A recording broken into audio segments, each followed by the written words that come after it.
Salut les sportifs, est-ce que vous avez déjà voyagé à travers des fuseaux horaires et puis été confronté au jet lag? Si ça vous est déjà arrivé, vous savez que c'est une situation qui est assez inconfortable et puis en particulier quand on voyage pour faire des compétitions sportives et qu'on traverse plusieurs fuseaux horaires, on a cet élément-là à ajouter à toute la liste des choses qu'il faut tenir en compte pour être performant au moment où on va prendre le départ de sa compétition. Ça peut concerner les gens qui vont faire des marathons à travers le monde, qui vont faire des triathlons à travers le monde, en particulier par exemple les personnes qui se qualifient pour les championnats du monde d'Ironman à Hawaï et qui se retrouvent à parcourir beaucoup de fuseaux horaires très rapidement pour aller faire cette compétition. Dans cette vidéo, on va parler des montres Garmin qui intègrent un widget, en tout cas pour certaines d'entre elles, qui nous permet de plus facilement passer à travers ces fuseaux horaires et donc du coup qui nous permettent de plus vite nous adapter, mieux nous adapter, qui nous donnent des conseils sur comment s'adapter à ce décalage horaire et donc du coup ça fait peut-être un petit peu moins de charge mentale pour se consacrer à d'autres choses lorsqu'on voyage. On découvre tout ça dans cette vidéo. Si vous aimez les vidéos de Nakan.ch, vous aimez ces petites capsules qui parlent en particulier d'une fonction de votre montre cardio GPS, eh bien abonnez-vous à la chaîne YouTube si ce n'est pas déjà le cas et comme ça vous ne manquerez aucune des prochaines vidéos que je vais mettre en ligne prochainement. On va aborder tout plein de fonctionnalités de marque Garmin, de marque Coros, de marque Polar, de marque Suunto. On va décortiquer au fur et à mesure de cet été 2024 toutes les fonctionnalités des montres qui arrivent sur le marché. Donc qu'est-ce que le widget Jet Lag Advisor, puisque c'est de lui dont on parle dans cette vidéo, sur les montres Garmin? Eh bien tout simplement, c'est un outil qui va nous aider à nous adapter au fuseau horaire lorsqu'on voyage avec du décalage horaire. Alors ce qu'il faut bien comprendre avant d'aller plus loin dans le détail, c'est qu'ici on parle de décalage horaire de 3 heures ou plus. Donc si on fait des voyages où on a 1 ou 2 heures de décalage horaire, eh bien ce widget ne va pas être d'une grande utilité puisqu'il va principalement nous aider si on a plus que 3 heures de décalage horaire. On peut l'utiliser pour des voyages plus courts où on a moins de décalage horaire, mais il donnera des conseils assez succincts et surtout il ne sera pas aussi complet et aussi utile que si on fait des voyages plus longs, plus loin. Ce widget, il est arrivé sur les Fenix 7 et les Epix 2. Maintenant, il est présent sur toutes les déclinaisons de ces montres-là et sur les Fenix 7 Pro et Epix 2 Pro en particulier. Garmin l'a ajouté très récemment par mise à jour logicielle également sur la Forerunner 965. Et puis, c'est pas exclu qu'à l'avenir, eh bien, Garmin le rajoute à d'autres modèles de montres. On voit que pour l'instant, c'est plutôt réservé à des montres assez haut de gamme chez Garmin. Alors comment fonctionne le widget de Jet Lag Advisor? Eh bien tout simplement, avant de commencer à utiliser la montre, on va aller dans Garmin Connect et puis là on va renseigner son voyage à venir. Idéalement, il faudrait le faire quelques jours avant de voyager. Plus le décalage horaire sera important, plus le widget va nous donner des conseils longtemps en avance pour se préparer pour le décalage horaire. Donc si je vais me déplacer de 3 ou 4 heures de décalage horaire, eh bien, je vais pouvoir l'enregistrer dans les 2 à 3 jours qui précèdent mon voyage, ça ira très bien. Par contre, si je fais 8, 9, 10 heures de décalage horaire, là j'ai meilleur temps de le configurer 1 voire 2 semaines en avance pour que dès le début de la préparation du voyage, mon widget puisse me donner des conseils.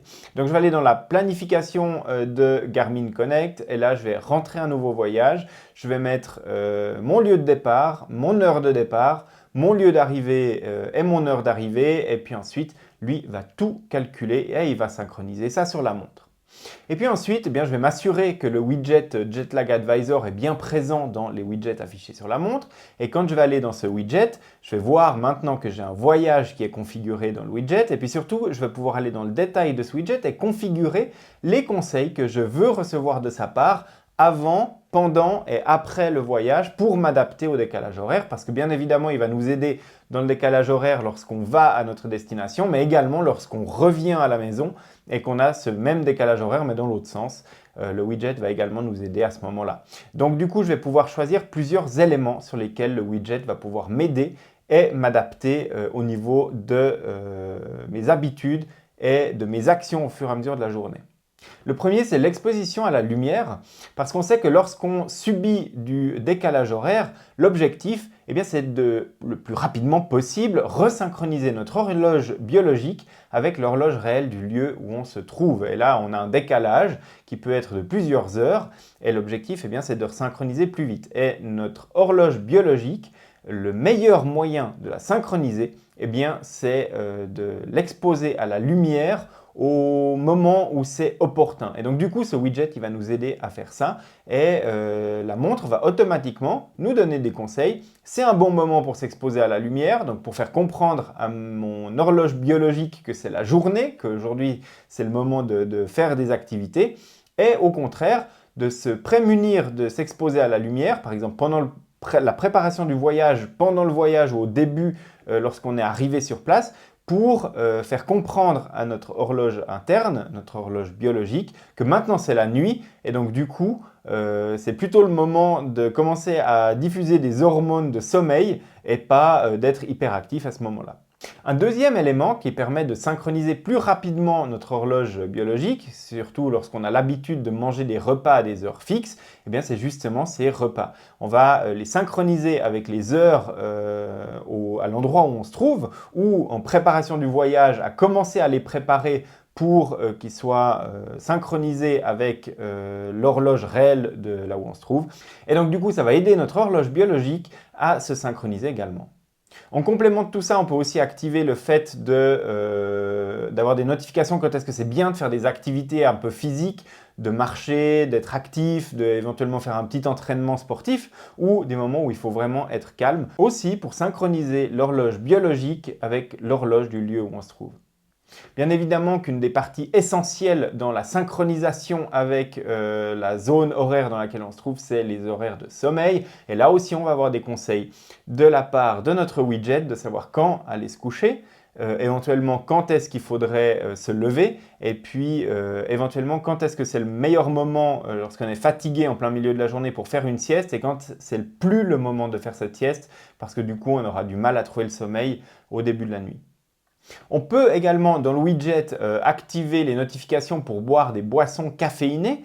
Ça peut nous aider à rester réveillé. Ça peut aussi nous aider, du coup, à nous synchroniser avec l'horloge du lieu où on se trouve. La montre me dira aussi, c'est le dernier moment si vous voulez boire un café aujourd'hui.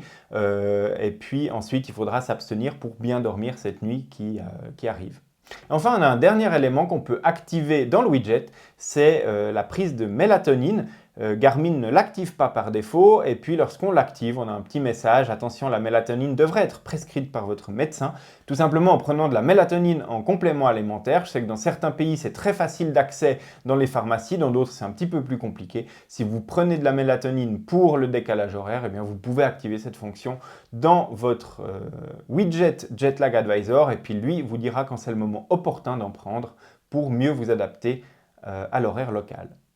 Et puis après avoir configuré le widget, il n'y a plus grand chose à faire, sinon consulter le widget sur la montre qui va nous indiquer d'abord le voyage qui est prévu, ensuite pendant le voyage qui va nous envoyer des notifications sur les différents éléments dont on vient de parler.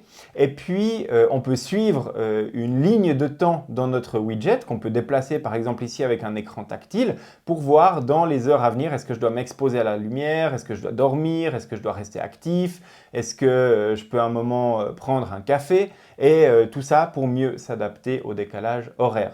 Et puis sur l'autre page du widget, on découvre un curseur, une espèce de jauge qui va nous dire quelle est notre horloge biologique par rapport à l'heure réelle sur l'endroit auquel on est. Et puis, par exemple ici, je viens d'arriver à Boston et j'ai 6 heures de décalage horaire. Mon horloge biologique est décalée de 6 heures, ma montre me le dit. Et puis, au fur et à mesure de mon voyage et des conseils que me donne la montre, des jours qui passent, et puis en fonction de comment je m'acclimate à l'heure de destination, ce compteur va légèrement baisser pour arriver à 0 et donc du coup je serai parfaitement acclimaté à l'horaire local. Voilà donc tout ce qu'il y avait à savoir sur le widget de décalage horaire des montres Garmin. J'espère que cette vidéo vous aura été utile. Si vous voulez plus de détails, aller plus loin dans ce widget, il y a le test évidemment qui a été publié en même temps que cette vidéo sur nakan.ch. Vous trouvez tous les détails sur ce widget sur nakan.ch. Et moi, je vous retrouve très bientôt sur la chaîne YouTube de nakan.ch, sur laquelle je vais continuer à publier des petites capsules vidéo comme celle-ci, dans lesquelles on décortique une fonctionnalité de votre montre de sport, peu importe la marque, ça peut être une Polar, une Garmin, une Suunto ou une Coros. Et donc du coup, si vous ne voulez pas manquer ces prochaines capsules, eh bien abonnez-vous à la chaîne si ce n'est pas déjà le cas. Moi, je vous dis à très bientôt sur la chaîne YouTube, sur nakan.ch et sur les réseaux sociaux pour l'actualité du sport connecté.